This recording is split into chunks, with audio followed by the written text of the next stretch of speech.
আসসালামু আলাইকুম রহমাতুল্লাহি ওয়া বারাকাতুহু।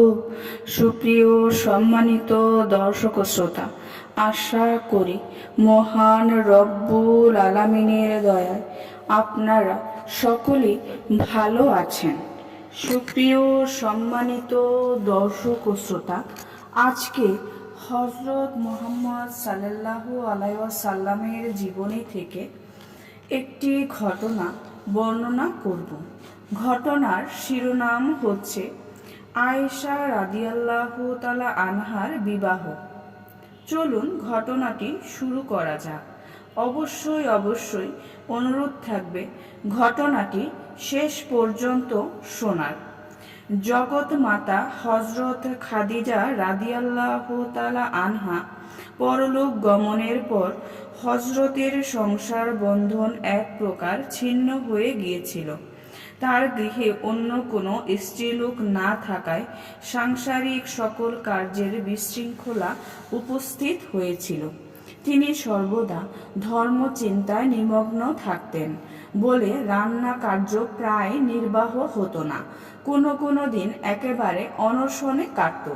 হজরতের এই ক্লেশ দেখে হাকিম দুহিতা খাওলা হজরতকে বললেন, হে প্রেরিত রাসূলুল্লাহ সাল্লাল্লাহু আলাইহি ওয়াসাল্লাম, পরিণীতা সহধর্মিণীর অভাবে আপনার ধর্মকার্যের অন্তরায় ঘটছে। আপনি সংসারের কার্যে নিযুক্ত থাকায় আপনার ধর্মালোচনা হয় না দেখে আমি আপনাকে পুনরায় দ্বার পরিগ্রহের জন্য অনুরোধ করছি। তখন হজরত রাসূল করিম সাল্লাল্লাহু আলাইহি ওয়াসাল্লাম বললেন, সত্যি সহধর্মিণীর অভাবে আমার আল্লাহর চিন্তার অন্তরায় ঘটছে। আমি বিবাহ সূত্রে আবদ্ধ হতে প্রস্তুত। তুমি পাত্রীর অন্বেষণ করো। খাওলা বললেন, বিধবা ও কুমারী দুজন পাত্রী আছে।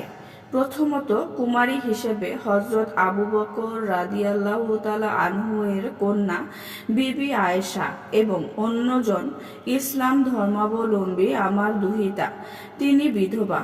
হজরত রাসূল করিম সাল্লাল্লাহু আলাইহি ওয়াসাল্লাম বললেন, আমার জন্যে দুই পাত্রী স্থির করো। একথা শুনে খাওলা বিবি আয়েশার পিতা হজরত আবু বকরের নিকটে যেয়ে হজরতের বিবাহের প্রস্তাব করলেন। মহাত্মা আবু বকর রাদিয়াল্লাহু তাআলা আনহু বললেন, আমার কন্যাদানে ইচ্ছা থাকলেও আমি তা করতে পারি না, কারণ হজরত রাসূল করিম সাল্লাল্লাহু আলাইহি ওয়াসাল্লামের সাথে আমর ভাতৃ সম্বন্ধ, সুতরাং কন্যা দান করব কিরূপে? বিশেষ করে আদির পুত্র মুতহাম স্বীয় তনয়ের সাথে আমার কন্যার বিবাহ দেওয়ার জন্য আমাকে প্রতিশ্রুতি করেছেন। খাওলা এর দুটি বিষয় হজরতের নিকটে নিবেদন করলে তিনি বললেন, আবু বকরের সাথে আমার রক্ত সম্পর্ক নেই, সুতরাং ভাতৃ সম্বন্ধে আমার কোনো বক্তব্য নেই। তিনি যা সমীচীন বোধ করবেন তাই করতে পারেন। আবু বকর রাদিয়াল্লাহু তাআলা আনহু এর কথা শুনে মুতহামের মতামত জানার জন্যে তার গৃহে গমন করেন। মুতহামের স্ত্রী ও মুতহাম তাকে দেখে বলল, আমাদের পুত্রের সাথে তোমার কন্যার বিবাহ দেব না।